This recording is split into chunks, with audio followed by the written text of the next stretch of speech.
Lola.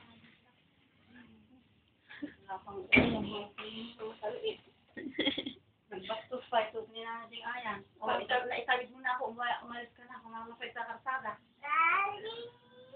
Ako, umalis ka na. Kaya ko naman nang makita sa school namin. Isa pa. Ako. Magaling ka. Titignan ko nga kung talagang papasok ka. Bakit? Hindi ko ba alam yung school namin? Galit sa akin. Oh! Sige. Ne, naku, kanino ba itong salamin na ito? Kanya. Ayan. Tadim ne. Ito yung paga niya kako, hindi naman pala itong sinuko. Oo, ayun yung ginawa ni Mami.